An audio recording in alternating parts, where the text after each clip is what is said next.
Bueno, siempre un gusto hablar con Manuel. Ya hemos tenido varias charlas y todas muy fructíferas, muy interesantes.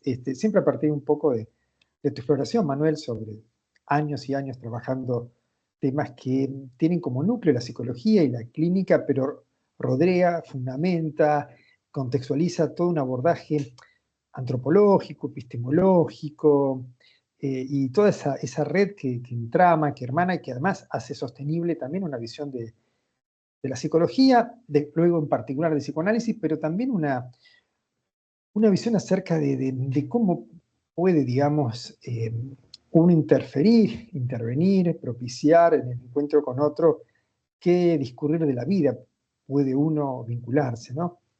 Y, y bueno, la psicopatología entendida de esa manera me parece muy fecunda, muy fructífero pensarlo desde allí. Y a veces es necesario, digamos, tener todos esos marcos como para que abordajes puntuales tengan un sentido particular, ¿no? Y si te parece, Manuel, podríamos tener como un eje de referencia, creo que lo que estás trabajando ahora, que estás en pleno proceso, ¿no? Ya hubo un primer tomo de la psicopatología y sus abordajes epistemológicos, era tal vez en esta segunda temporada, en este segundo este, tomo, abordar ya un poco más estrictamente la psicopatología, ¿no? Y entre ellos el tema del síntoma, ni más ni menos, ¿no? Meterse un poco por esa cuestión. ¿Cómo vas entramándote con esto? ¿Cuáles son las visiones que vas teniendo? Sabiendo que todo es un hilado que parte de paradigmas epistemológicos, que parten después de visiones de escuela y que cada autor va matizando, va encontrando y que a veces uno entiende mejor un autor cuando lo coteja con otro, ¿no? No por rivalidad ni por oposición, sino simplemente por entender ese modelado que fue llevando a los autores a trabajar en visiones y perspectivas diferentes, ¿no? Sí, bueno, sí, realmente las charlas que solemos tener son interesantes y van surgiendo cosas hasta nuevas en lo mismo que Sí, charlamos, ¿no? tal cual, tal cual. Eh, De eso se trata, de ese pensar en retorno, porque, digamos, la conversación tiene esto bonito ¿viste la palabra conversar, conversación? Tiene que ver con convertirse, ¿no? Con conversión, con la epístrofe griega, con eso que tenían los San Pablo, San Agustín, es decir, en los casos más ilustres, digamos, pero que una conversación, uno no puede terminarla igual que como empezó. Uno mismo tiene que ser otro de alguna manera. Una mala conversación es aquella que empieza y termina igual y cada uno sujetando y sosteniendo sus propios argumentos, sus propias visiones. Una buena conversación es que descubriste en ese encuentro con el otro, en ese diálogo, aparecieron cosas otras versiones, ¿no? Con una otra versión de uno, ¿no? Así que es bueno eso, ¿no? Digamos, otra cosa es explayar lo que uno ya sabe. Lo interesante a veces de una conversación es que uno explora un poquito lo que no sabe, lo que está tanteando, lo que cuando uno lo expone, tal vez incluso de sí mismo encuentra otras variantes de eso mismo que plantea, ¿no? sí, mira, ya como salen las cosas nuevas, no es algo que escribí en el libro, pero estuve leyendo el año pasado a Maldinet, un fenomenólogo francés, Ajá. y él habla de la impasibilidad, no la imposibilidad, sino la impasibilidad, Ujú. que es precisamente ese dejarse tomar por lo otro y a partir de ahí entrar en crisis y, bueno, lo nuevo que pueda aparecer, ¿no? Él lo Ujú. pone como un contacto con lo real, ¿no? Y no ajeno al real lacaniano, ¿no? El poder dar cuenta, que nunca se puede dar cuenta de todo eso. Pero bueno, tomando entonces lo primero que decías en cuanto al síntoma, eh, ¿por qué me parece interesante y si es lo que estoy trabajando? Porque me parece que se puede rastrear a partir de las distintas concepciones que se fueron teniendo en la historia de síntoma, sobre qué es un síntoma, entenderlo de distintos abordajes. Incluso algunos que parecen muy actuales, en realidad están respondiendo a parámetros que son más del siglo XIX, ni siquiera del XX. Entonces, ahí es donde me interesó. Y bueno, algo que estaba implícito en el tomo anterior era el hecho de los campos epistémicos.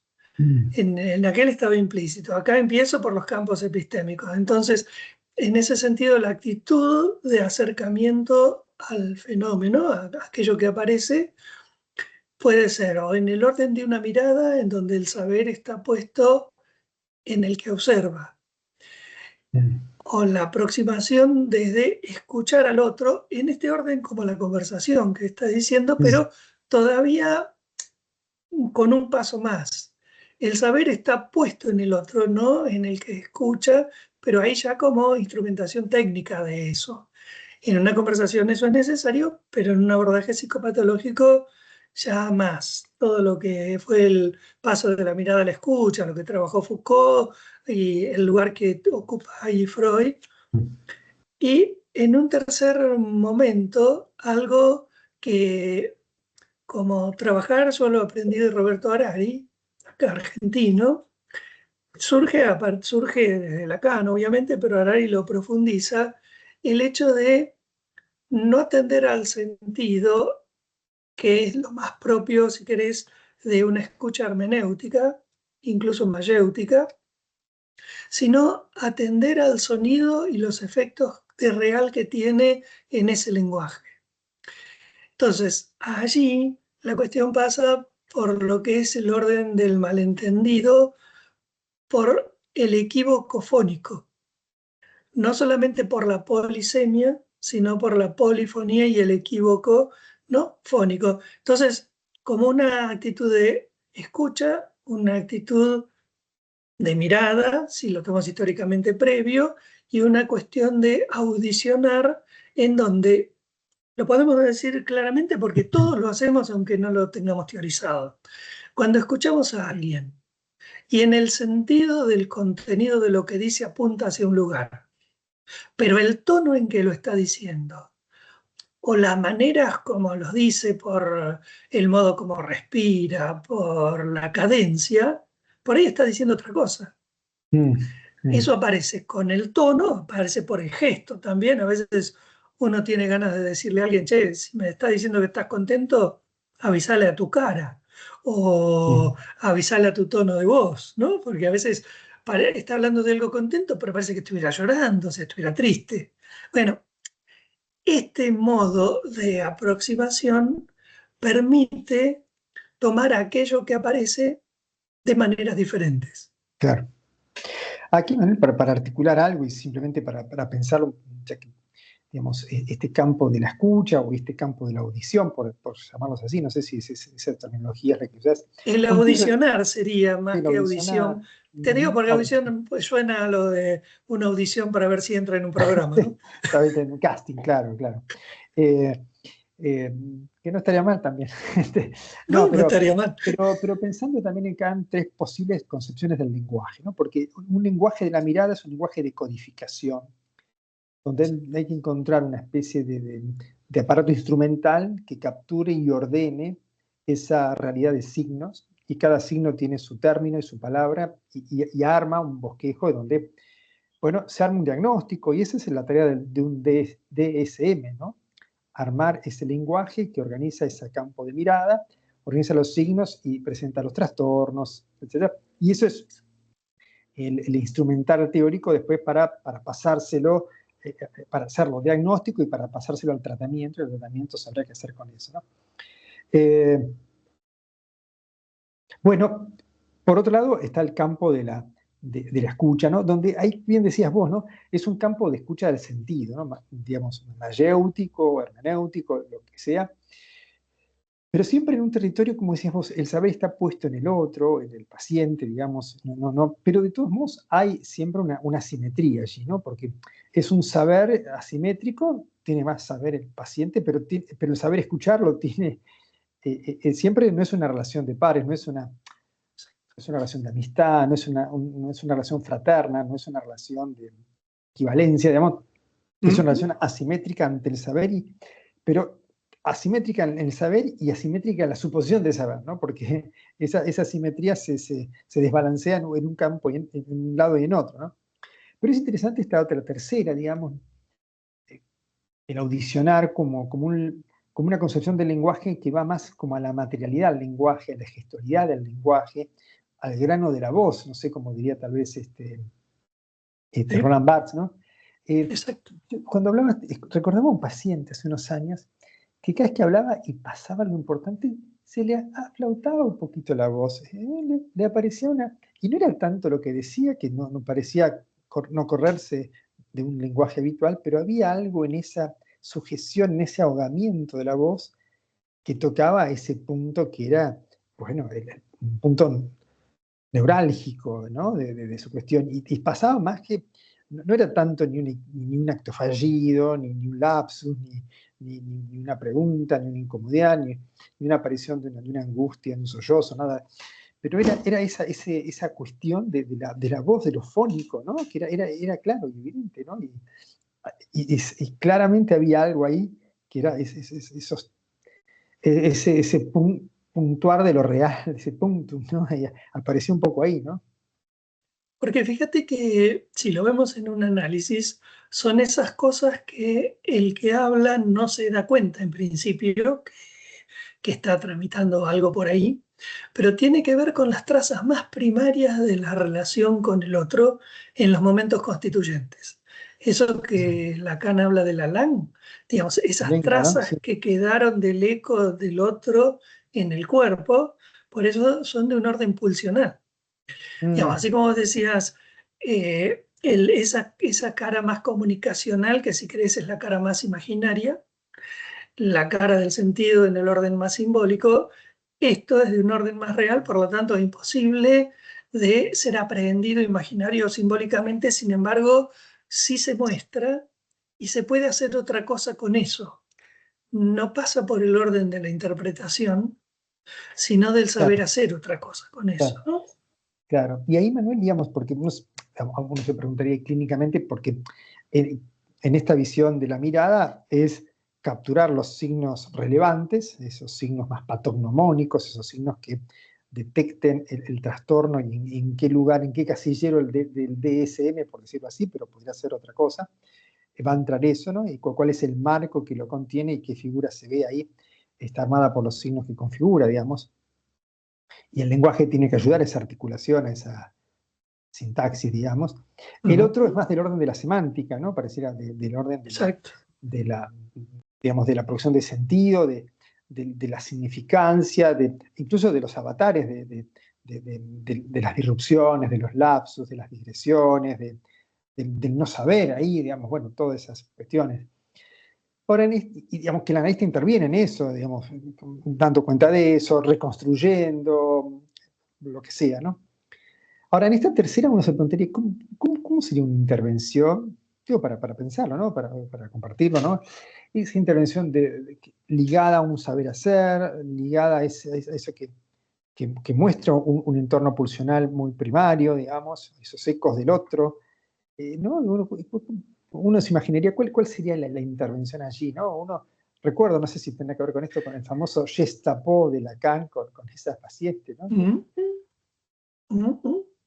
Claro que fíjate que ahí en el Gestapo, a ver, sí, para quienes no lo tienen ahí Sí. tan Lo presente, dije rápido, pero eh, habría que decirlo para que no es quede. Sí. una persona que tenía una angustia en determinada hora y de la noche que se despertaba y era muy tremendo y resulta que cuando empieza a hablar ese era el momento en el cual la Gestapo iba a buscar a los judíos, entonces la situación de pánico era muy grande.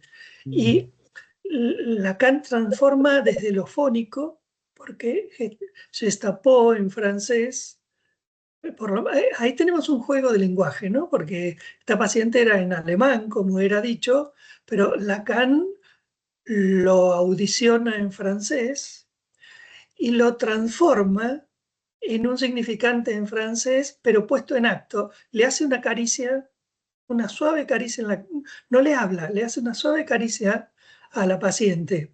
O sea, traducido es un gesto en la cara, ¿no es cierto? Un gesto, o sea, gestapo, ¿no?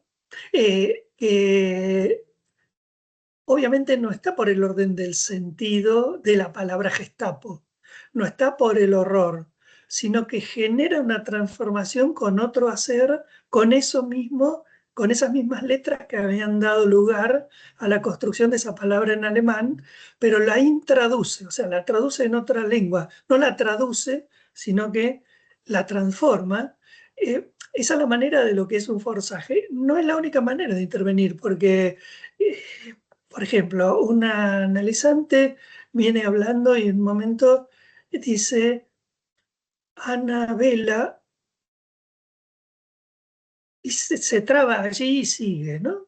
Digamos, ese Vela y separado de Ana se escucha de otra manera que en principio es un hombre, pero ese Vela le trae una situación de velar el duelo de su abuela de la que nunca había hablado, pero que si nosotros le hubiéramos pedido asociaciones en el orden de la escucha, Ah, vela puede ser la vela de un barco, vela puede ser la vela prendida, vela puede ser, bueno, no es en el orden de la polisemia, sino el impacto sobre la persona de esas letras que cobran una significación también, pero por la ruptura que implicó y a su vez es la ruptura de su propio nombre.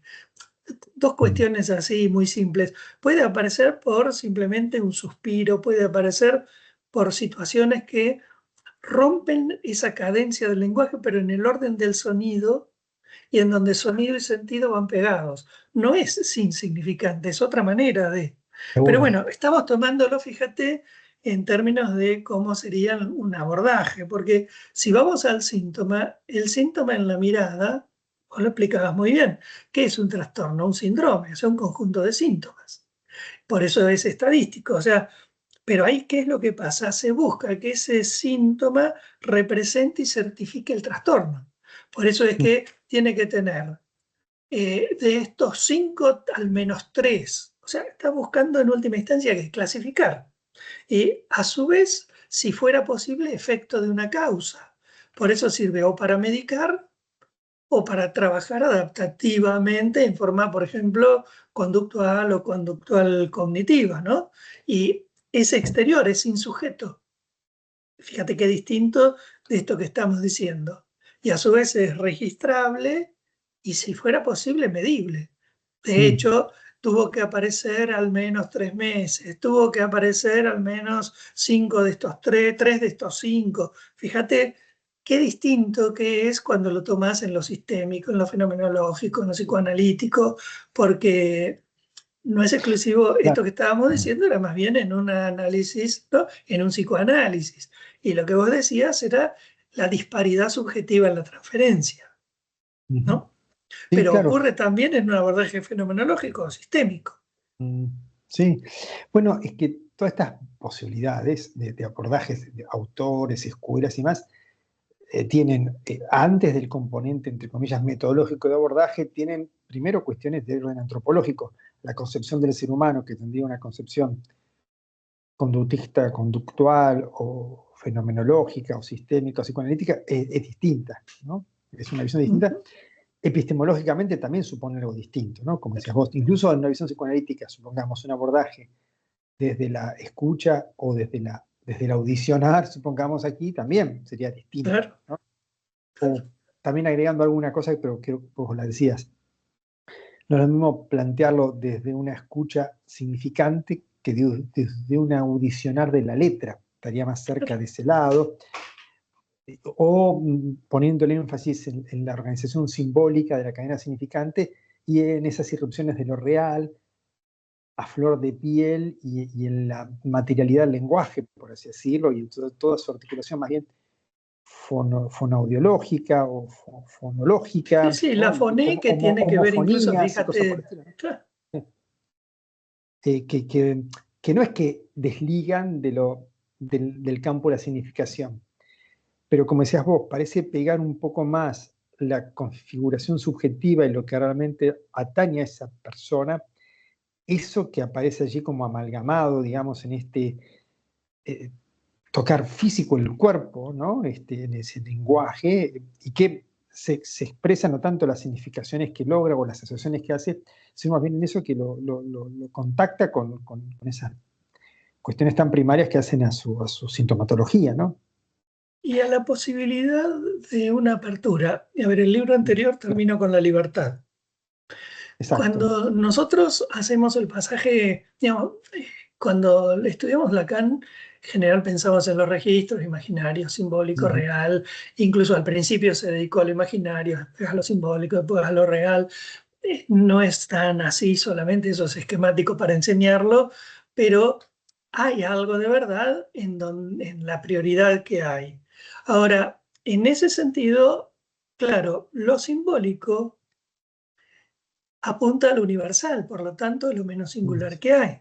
Ahora, claro, sin esa ley simbólica no es posible que haya sujeto, entonces no habría singularidad tampoco. Esto que estamos diciendo de esta ruptura posibilita lo novedoso que no está en el código, no, en tanto el sujeto lo pueda crear, y a partir de ahí está el punto ese de libertad, el punto ese novedoso. El síntoma es paradójico, pero el síntoma es lo que alguien puede construir como lo mejor que pudo construir con aquello que le fue dado, y en ese padecimiento hay algo que es de un orden de una verdad y de orden de un goce, que si puede recuperarlo y hacer otra cosa, desde ahí construye la libertad, no es sacándoselo de encima, que hacemos otra vez a qué tipo de antropología tenemos y por lo tanto qué tipo de abordaje vamos a hacer. Claro. Porque si el síntoma es aquello que molesta y que hay que sacar, y eso es una concepción en donde todo esto que estamos diciendo son pavadas. Claro, creo que una frase de Lacan que dice, el síntoma es la dignidad del neurótico, ¿no? Claro, Eh, que de pues alguna siempre manera es singular. es lo mejor que pudo hacer hasta ahí, ¿no? Por Claro, eso sacarlo de cualquier manera es en realidad invitar a sustituirlo, porque no es en realidad un, una forma de elaborar eso donde esa dignidad se juegue de otro modo, ¿no? claro. Bueno, como decías vos, quizá en un plano de libertad distinta, en una capacidad sublimatoria, en una capacidad de, no sé, nombrarse a sí mismo, una capacidad de derivar ese objeto pulsional y ese goce a algo que pueda funcionar de otra manera, consigo y con los otros, ¿no? Digamos, puede haber distintas cuestiones, ¿no? Pero me parece que esta cuestión, ¿cómo decirlo así?, más teleológica, ¿no? No solamente el síntoma hacia lo arcaico, recuerdo un poco lo que expresa Paul Ricoeur, ¿no? Cuando trabaja en textos, Claro. ¿no? De una hermenéutica arcaica, una hermenéutica hacia el pasado y una hermenéutica más hacia el futuro, teleológica, donde bueno, yo creo que ahí lo trabaja sobre la sublimación, plantea un poco hacia dónde trabajar todo eso, o sea, esos goces vinculados al deseo, esos goces vinculados a la pulsión, eh, y que, bueno, son los márgenes de libertad que puede haber, y este actuar en esos momentos donde, digamos, se da esta especie de compresión del lenguaje hacia lo homofónico, o a los juegos, digamos, de fonaciones, a los juegos gestuales, a esos límites donde parece ser que la significación no es un problema de polisemia, como decías vos, ¿no? Es Claro. otra cuestión, ¿no? No alcanza, aunque no es sin eso. Mm, Porque, a ver, lo vemos hoy día, hay una cosa tremenda. Cómo se retrasa la adquisición del lenguaje, ¿no? Es mm, una cosa que estadísticamente se observa en los chiquitos, en los niños. ¿Y qué es lo que ocurre con eso? No es simplemente un problema de lenguaje, porque su constitución subjetiva va atada precisamente a ese lenguaje, no es ajeno. El hecho, por ejemplo, de cómo se considera desde lo neurobiológico que casi lo mental sería un epifenómeno de lo orgánico, y entonces el cerebro piensa, el cerebro siente, el cerebro, que si se usa como metáfora, bueno, es una metáfora pobre, pero es una metáfora, pero muchos no lo dicen como metáfora, lo dicen como si fuera una verdad.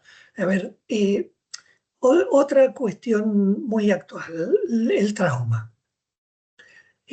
Todo lo que tiene que ver con el orden de los abusos, el maltrato, el bullying, es una teoría del trauma en última instancia, ¿no? Trauma social por un descarrilamiento ferroviario o trauma, distintos traumas. En los abordajes aparecen estas mismas cosas que estamos pensando en relación a lo que pareciera tan chiquito del consultorio. ¿Por qué?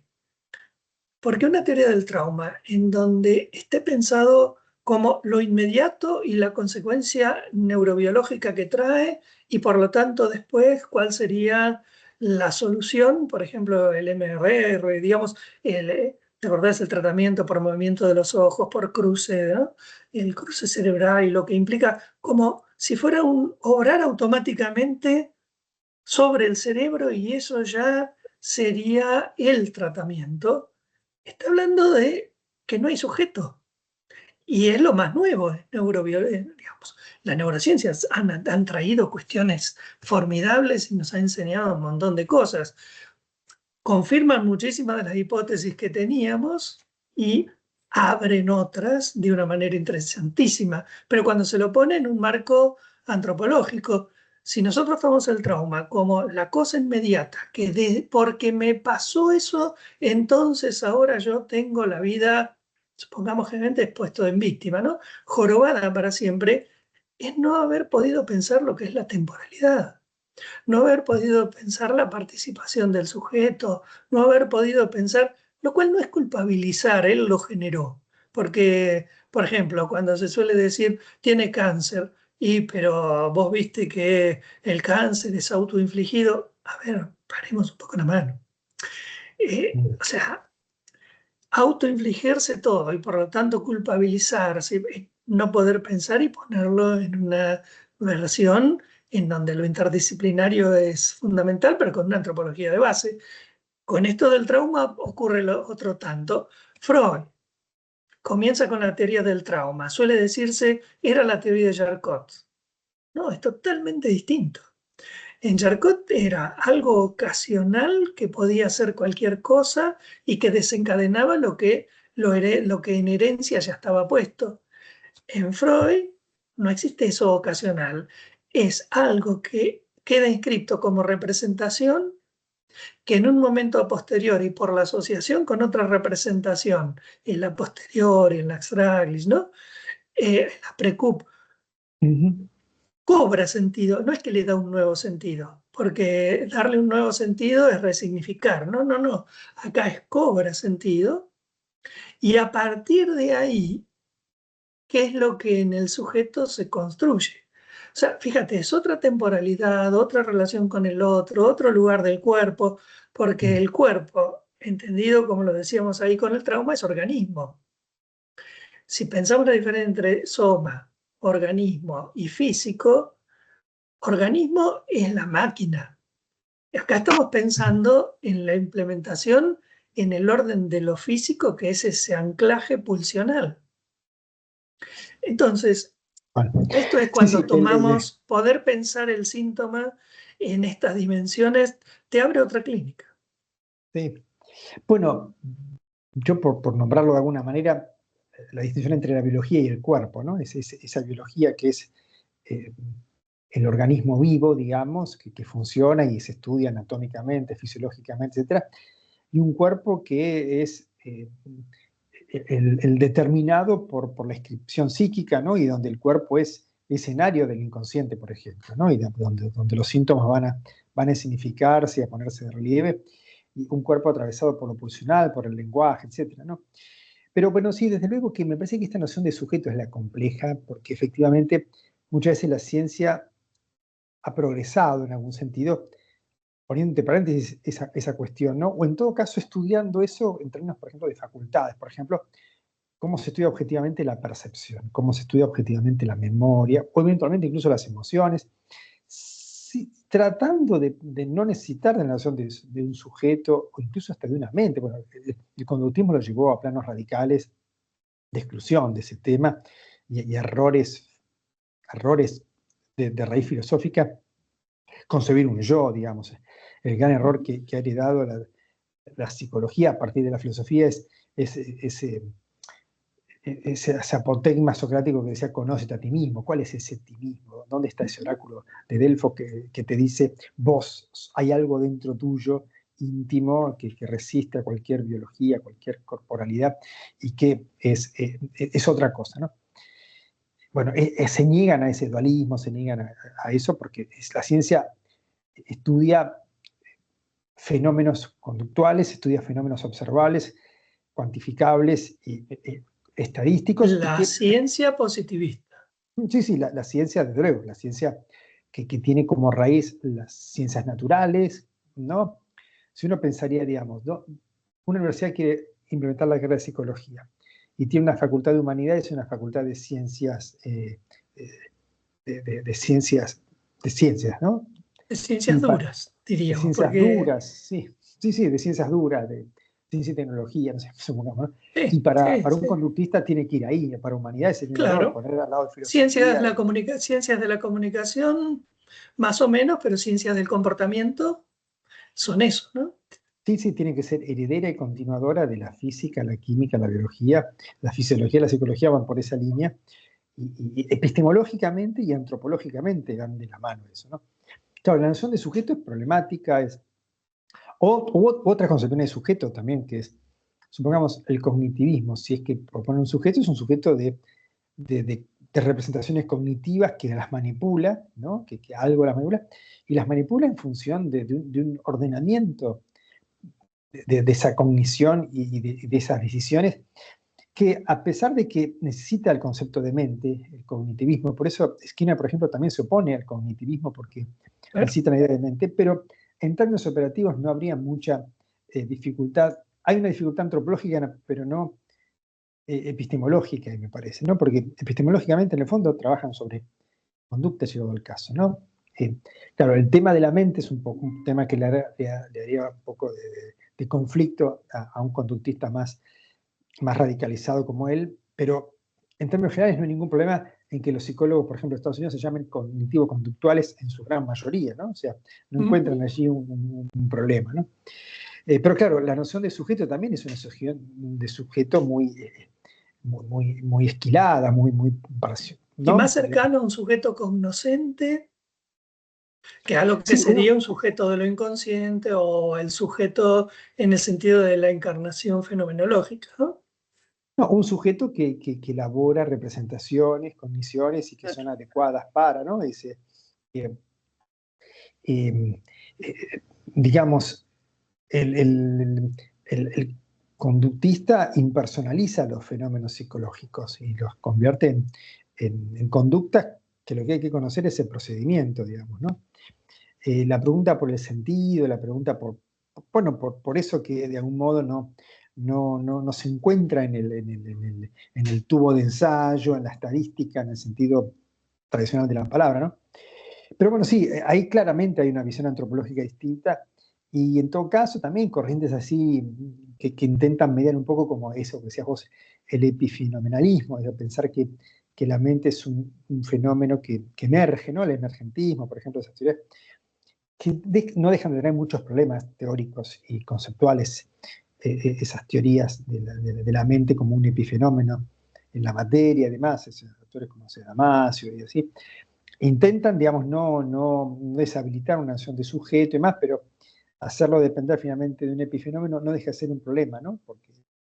Pero claro, también tiene problemas el dualismo radicalizado a los Descartes. Bueno, todas estas teorías tienen sus pros y sus contras, pero la noción de sujeto es una noción importante tarde o temprano, más allá de la fundamentación antropológica o epistemología, en función de la clínica también, ¿no? Porque no es lo Claro, mismo ir de un modo u otro hacia eso, ¿no?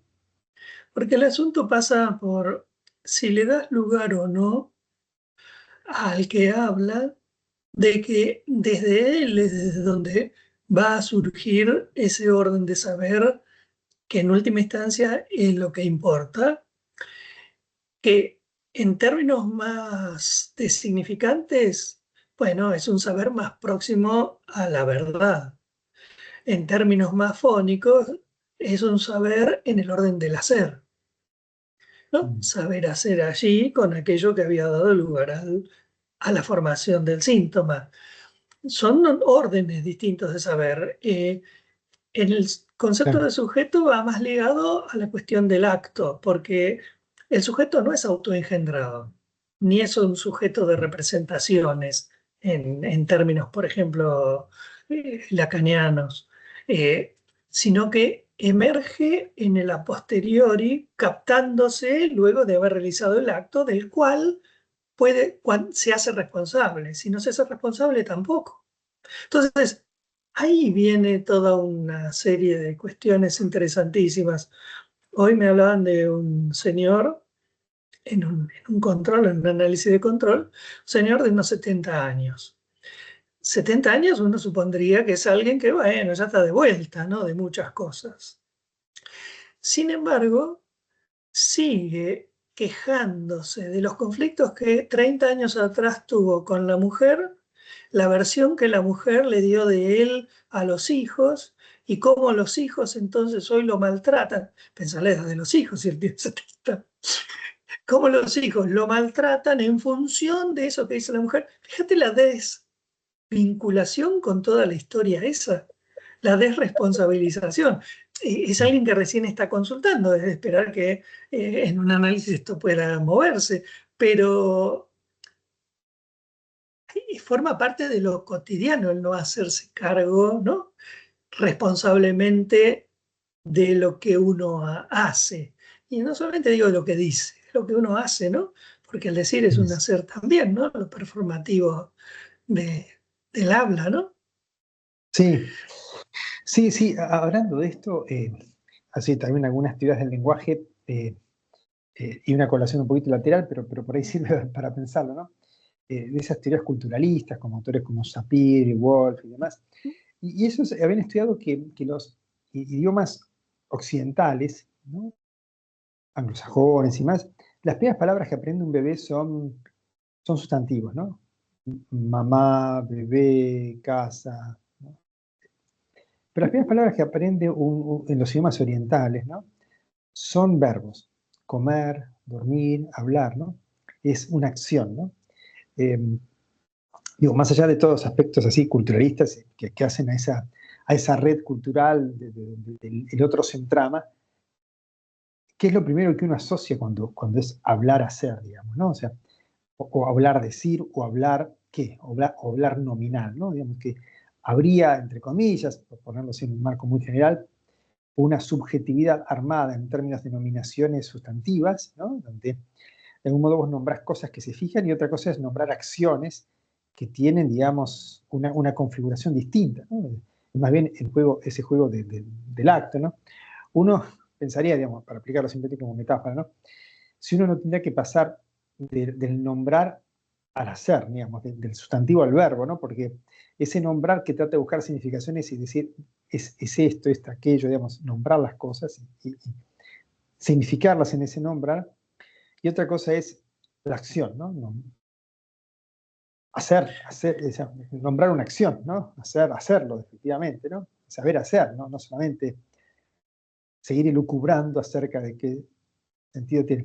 Yo creo que esto está entramado y pueden ser compatibles, convivibles si hay momentos y momentos, ¿no? Donde eso pasa, ¿no? Me parece que uno podría pensar en una sesión donde hay momentos donde juegos de significación, hay momentos donde uno empieza diagnósticamente un cuadro, entre comillas, hay momentos donde uno dice, acá algo tocó en otro lado y veremos la vez que viene de qué se trata, ¿no? Donde Sí, a ver, en un tratamiento hay tiempos también. uh-huh. No todos los tiempos son iguales.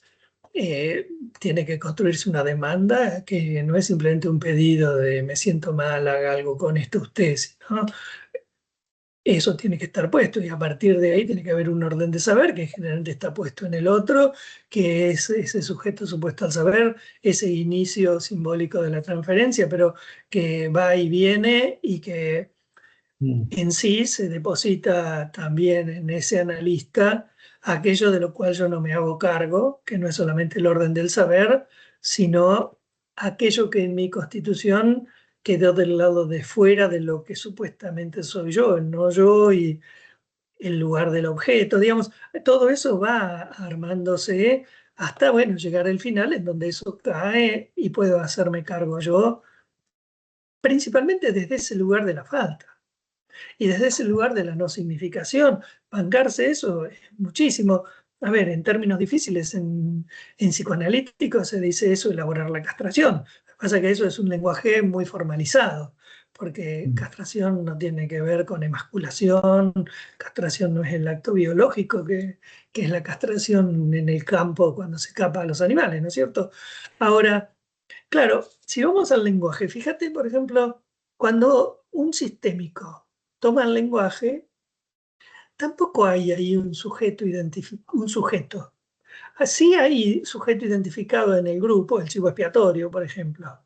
Pero más bien lo emergente, que podemos llamarlo síntoma, aparece más como una técnica de relación. Porque el axioma primero es imposible no comunicar. Entonces, cualquier modalidad que en última instancia es conductual, como la toma también el sistémico, aunque sea en ese orden de lenguaje, pero lo que pasa es que esa conducta la toma como comunicación, está diciendo algo en lo que ocurre ahí en el grupo. Tomémoslo con una simple relación de pareja. Consulta de una pareja, supongamos, en donde aparece la mujer como frígida.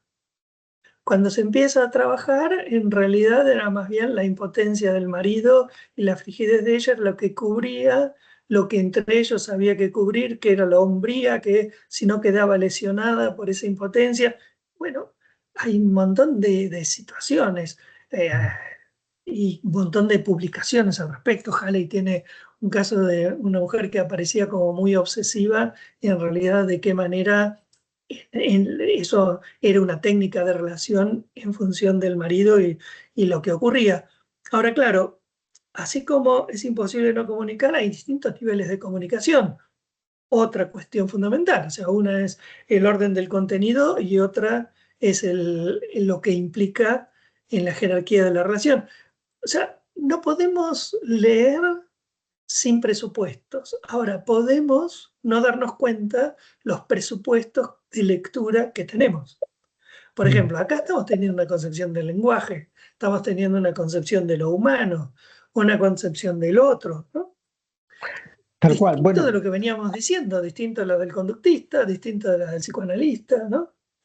Y esto es lo interesante, me parece, es no estagnarnos en una cosa, sino poder abrirnos a captar, y por eso sirven los campos epistémicos, a captar qué supuestos están sosteniendo esto que decimos, para no ser incoherente con nosotros mismos, porque por ahí sostenemos cuestiones teóricas que en realidad están sosteniendo otras cosas.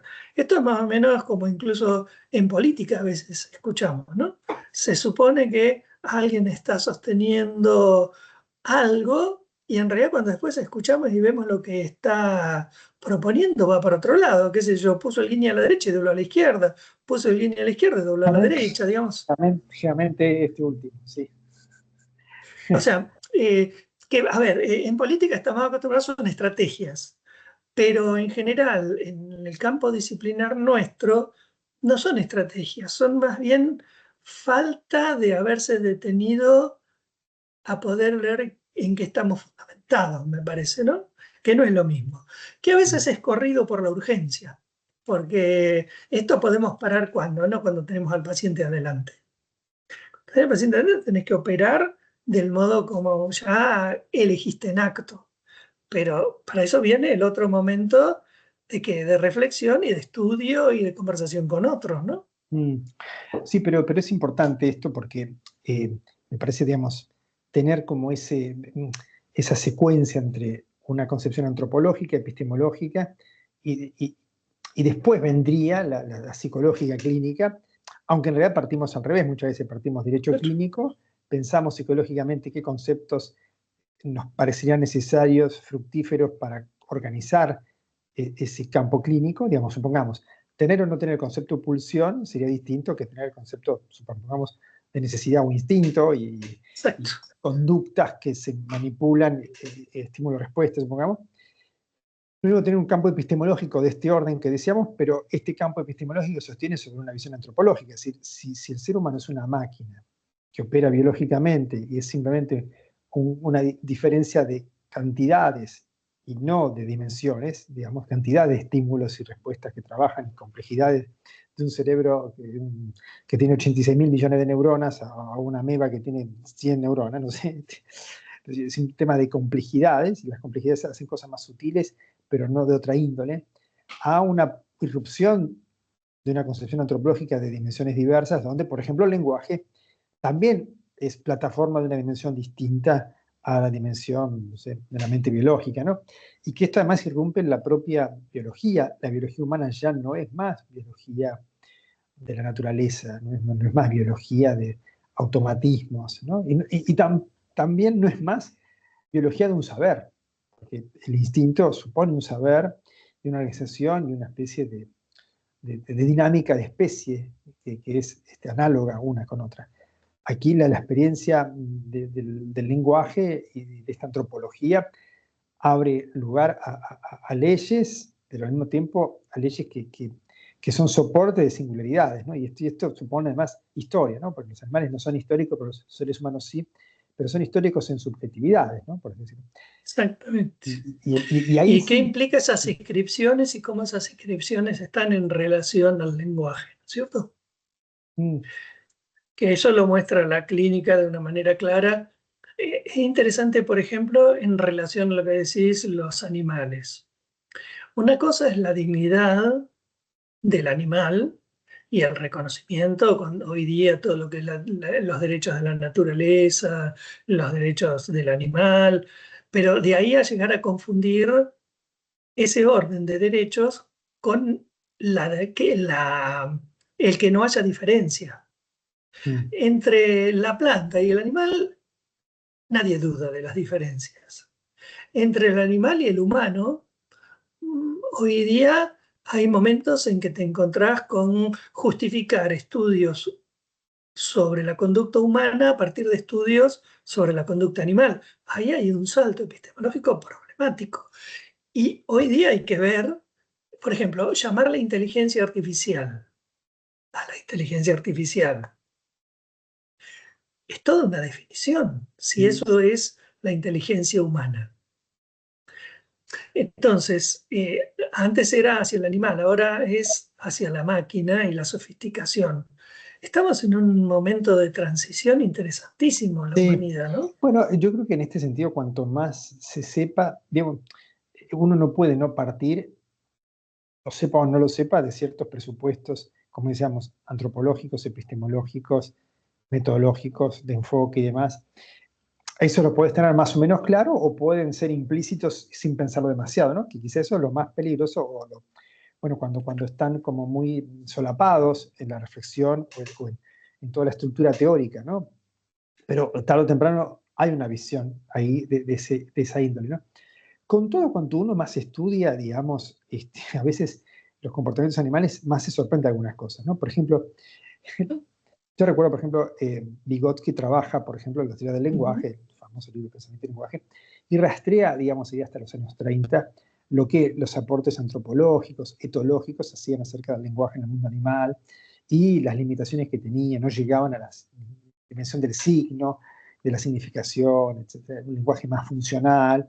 A lo sumo servía para expresar algún tipo de rasgo afectivo, uno podría entender que cierto ladrido del perro tenía que ver con expresiones de afecto, de reclamo, de demanda, supongamos, ¿no? Pero la otra vez escuchaba cómo se estudió mucho el lenguaje de los murciélagos, ¿no? Y se llaman por su nombre, le ponen nombre entre sí. Y cómo la madre habla con sus hijos de una manera distinta, generalmente un poquito más aguda y con una especie de diminutivos, ¿no? Claro, todo esto no solamente es conocer el lenguaje, un poco más del lenguaje de esa especie, sino, desde luego, evidentemente, cotejarlo, digamos, y entenderlo en cierto parentesco con el lenguaje humano, digamos, donde tal vez lo humano haya que buscarlo por otros lados también, o sea, lo exclusivamente humano, y quizás esas cosas se comparten como, no sé, cuando estudian comunidades animales también nos encuentra con algunos fenómenos que realmente sorprenden un poco, ¿no? Así como, no sé, Sí. genéticamente tenemos un parentesco del 90 y pico por ciento largo con los gorilas y con los chimpancés Con y el con las gusano ratas. nomás, el Sí, porcentaje es altísimo. Estamos hablando de, fíjate, la diferencia impresionante que hay. A mí en el campo siempre me impresionó cómo, por ejemplo, parían las ovejas. ¿Cómo identificaba por el balido una oveja? Porque cuando se juntaban a veces los corderos, ¿cómo identificaba cuál era su hijo? O una oveja no le da de mamar a cualquier cordero, solo a sus hijos. Digamos, ¿de qué manera lo podía hacer?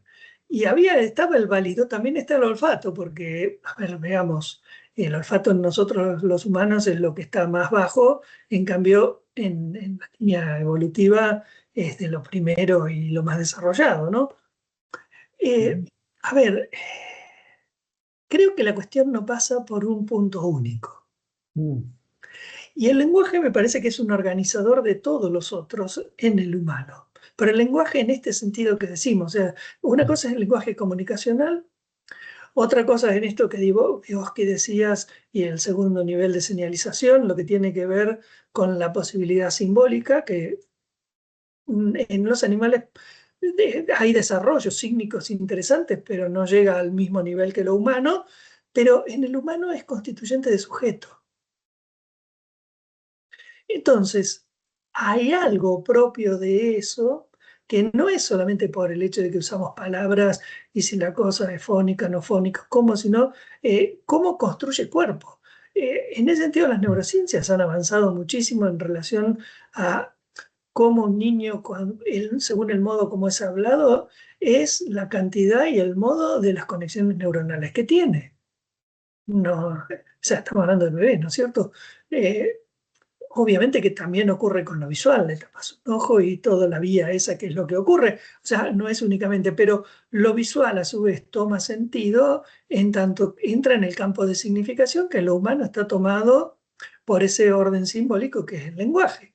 El ejemplo que siempre se pone en relación a la cantidad de palabras para lo que habitualmente para nosotros es blanco y los esquimales. Pero no solo eso, ¿no es cierto? Ocurre en un montón de lugares. Pero una cosa es esa riqueza simbólica, pero hay algo más, esto que estamos diciendo constituyente de sujeto, sí, sí, sí, sí, que y desde toma luego lo ahí. corporal, o sea, hace cerebro, no es que no... a ver, no es que son dos sustancias distintas a lo cartesiano. No es un sujeto Eh, desencarnado, claro, desde luego, ¿no? Estamos hablando o sea, en ese sentido a mí me gusta lo de Zubiri, todo lo psíquico es biológico, todo lo biológico es psíquico en el humano. Digamos, ¿qué quiere decir todo? Bueno, ahí es donde vienen todas las cuestiones, pero es toda una crítica incluso a la noción de psicosomática. Por lo que antes decíamos, soma, organismo físico, soma, en el sentido platónico, era la cárcel del alma. Bueno, Y originalmente Soma era el cadáver, ¿no? claro, Era, cadáver que después en puede ser Homero. materialidad viviente, pero esa es la palabra que me parece, salvo que esté muy, muy mal informado, en Platón era más la que pesaba, no como organismo que vino posterior de órgano, ¿no? A Sí, sí, diferencia eso de es más fisis, aristotélico, ¿no? físico. Exacto, En la física se dice es más aristotélico, digamos, el cuerpo como lugar de un ánima, ¿no? Del ánima, que habita un ánima, esto no es una cárcel, sino donde está y animado, el ¿no? hemorfismo aristotélico, ¿no? Sí, sí, sí, eso Eh, me parece que el cambio más fuerte se da ahí, me parece, ¿no? Eh, pero fíjate que lo psicosomático tiene el riesgo de decir cómo la mente influye sobre el cuerpo o el cuerpo sobre la mente como si fueran dos sustancias distintas. bueno, es Es que un es un gran, problema. eso es el problema, y el problema que lo tiene medio resuelto raro Descartes, ¿no? Porque efectivamente si son dos sustancias con atributos distintos, y el atributo de la res cogitans es la inmaterialidad. Ahora, ¿cómo algo inmaterial puede afectar a algo material o cómo algo inmaterial puede afectar a algo material? No es un tema fácil de resolver y cómo se unen, la famosa glándula pineal, son todas respuestas un poco extrañas, Son, ¿no? Pero son hipótesis auxiliares para salvar las papas, ¿no? sí, sí, sí. Ese ad hoc. Pero bueno, pero estas teorías así de la conciencia, porque acá nos metemos en el problema de la conciencia, los problemas estos, o sea, de Exacto. orden filosófico, psicológico, ¿no? ¿No? Hay toda una, bueno, varias formulaciones acerca de estos temas, cada una yo diría cada una con sus ventajas y desventajas. Si uno estudia un poco Exacto. estos temas, la verdad que a veces hay como empates con respecto a qué problemas resuelven unos y otros, y qué ventajas tienen y qué desventajas tiene cada una, tiene como estos planteos, ¿no? Pero lo cierto es que más allá de eso, uno necesita un marco teórico que te respalde en el accionar clínico, porque vas a hacer cosas distintas y sostenidas de manera distinta, ¿no?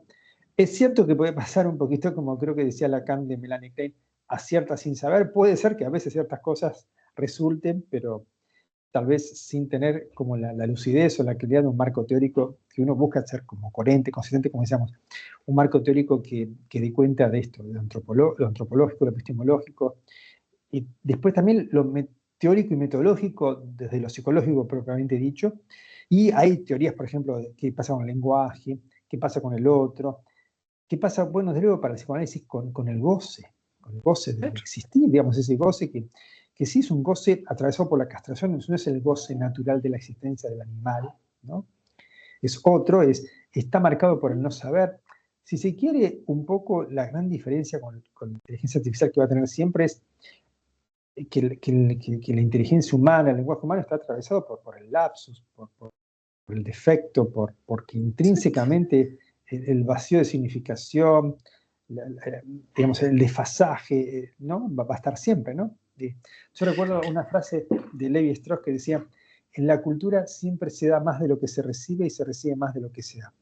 Que ese es el pacto simbólico, siempre una inadecuación posible, una falta de equiparidad, cosa que, bueno, desde luego en el lenguaje artificial, en los códigos, se trata de otra cosa, digamos, ¿no? Funciona de otra manera, ¿no? Ahora, que ese orden de simulación operacional se haga pasar por, seguro que es esto, ¿no? Digamos que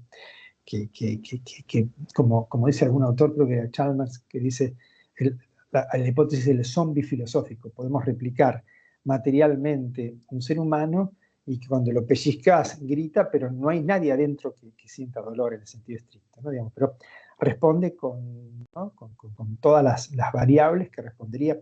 Ahora, esa subjetividad que muestra el mundo desde un lugar y que pueda hacerse cargo de ese mundo de sensaciones, de actos, de significaciones, ¿no? Bueno, desde luego, es un problema en términos de qué ontología tiene, porque es un problema, ¿no? O sea, no tiene la ontología física. Desde luego que está encarnado y aparecen toda una serie de cuestiones que, como decías vos, la neurociencia cada vez explica más, fenómenos más sutiles acerca de, por ejemplo, qué parte del cerebro está implicada en el reconocimiento de caras, qué parte del cerebro está más implicada en las afasias, en las dislexias, en la amusia, en la distrofia, ¿no? Tantas cosas que a la vez parece ser que ese territorio de facultades mentales están ancladas en algún lugar, pero me parece que eso es seguir confundiendo, me parece, digamos, el auto con el conductor, o el auto con la forma de manejar, o el auto con a dónde querés ir en ese viaje, digamos, ¿no? Pues fíjate que, aunque lo vayas llevando a lo molecular, en la época que yo estudiábamos anatomía y fisiología en términos macro, hoy día es todo molecular, no cambia la manera de pensarlo si uno busca que ahí va a encontrar la respuesta. Pues fíjate que nacemos menesterosos, pero la cuestión no es simplemente que nacemos menesterosos. Tenemos que constituirnos en el orden de la falta simbólica, aceptando ese desfasaje que nunca se va a solucionar. Es muy claro Freud cuando escribe malestar en la cultura, no en una cultura. En el ser humano hay una imposibilidad bueno, dicho en términos más lacanianos, es la imposibilidad de poder aprehender de alguna manera lo real agotándolo. O en términos de la verdad, él dice, la verdad siempre se semidice. O sea, hay algo de verdad en lo dicho, pero nunca se va a agotar. Bueno, aceptar eso no es sencillo. La operacionalización cuantificante, queriendo tener la certeza de aquello que estudia, es una manera de querer negar esto. Pero bueno, no parece digamos, posible, ¿no? claro, que por otro lado no es solamente la castración propia, sino la castración del otro el problema, ¿no? Los goces del otro, ahí aparecen otros problemas. Pero bueno, que finalmente esa ubicación del sujeto en función del otro, ¿no? Y ahí está ese malestar en la cultura, ese malestar en la vida cotidiana, ese malestar del síntoma. Que ya que estamos, y para darle una vueltita más a esta palabra síntoma, la psicoanálisis síntoma es solo la neurosis en el sentido técnico de la palabra, ¿no? Síntoma no es la estructura de las perversiones, la psicopatía o la psicosis, ¿no? Digamos, en lo estricto del Claro, lenguaje en psicoanalítico. términos de la medicina, la psiquiatría, síntoma es cualquier manifestación del orden de lo patológico. Entonces, el Signo de lo delirio, el patológico. fetiche, entraría como dentro de esa patología de lo psíquico. Propiamente, sí, en psicoanálisis síntoma es cuando hay un sujeto que pueda captar ese padecimiento y pueda hacerse una pregunta, y eso es del orden de la neurosis. En la psicosis como fenómeno nos encontramos principalmente con alucinaciones, delirios, en la Bueno, y perversión tiene que con el ver, orden del fetiche, lo cual no quiere decir que no sean fenómenos que puedan estudiarse y que desde ahí se pueda hacer algo. no, Pero si somos estructuralmente, precisos, no sería síntoma en el sentido técnico, ¿no? en el sentido técnico, para psicoanálisis, síntoma tiene que ver con el retorno de lo reprimido, por lo tanto la represión tiene que haberse establecido como forma estructural, que arma una Exacto. subjetividad, y que bueno, sí, después están las modalidades del síntoma para el neurótico obsesivo, para la fobia, para la histeria, digamos, Claro. pero efectivamente Y tiene que que lo ver, diferencias por los modos del deseo, porque como el síntoma en última instancia es expresión de un cumplimiento de deseo, no es lo mismo un deseo imposible, un deseo prevenido, un deseo insatisfecho, ¿no? O sea, en la fobia, en la neurosis obsesiva, en la histeria. Pero bueno, ya ahí vamos más específicamente. Igual el síntoma es realización del fantasma, entonces es posible diferenciar un fantasma histérico de un claro, claro. fantasma obsesivo, digamos, pero siempre es en el orden de ese Pero retorno y de una sustitución, ¿no? eso Asociativa, que ¿no? sería motivo de otra charla, meternos un poquito más en eso, pero sí, efectivamente, si uno no tuviera todo este andamiaje previo, tampoco llegaríamos tan bien a eso, digamos, a preguntarnos por Claro. el fantasma, por lo imposible del deseo, lo insatisfecho y demás, digamos, pero me parece que es bueno haber partido, haber dado, fundamentado desde ese lugar, ¿no? Pero bueno, si te parece, Manuel, eso lo dejamos para una próxima charla, ¿no? Dale, con Muy gusto. bien. Un abrazo. Bueno, acá terminamos, termina la grabación, Manuel, la digo para que no Dale, quede dale. ahí Sigue en rojo como que estuvieras grabando, pero A ver, para. Después yo lo corto cualquier cosita, pero dale, dale. si alguien llega a esto, es que está seguro, sí. A ver si me permite. Sí, sigue el rojo y sigue andando el cartelito, sí, el reloj, pero Mm. Bueno, no importa, yo ahora, después ahora me meto con el otro, agregar este dispositivo y lo corto. lo cortas. Ahí está. Bueno, a ver, para. Ahí vamos.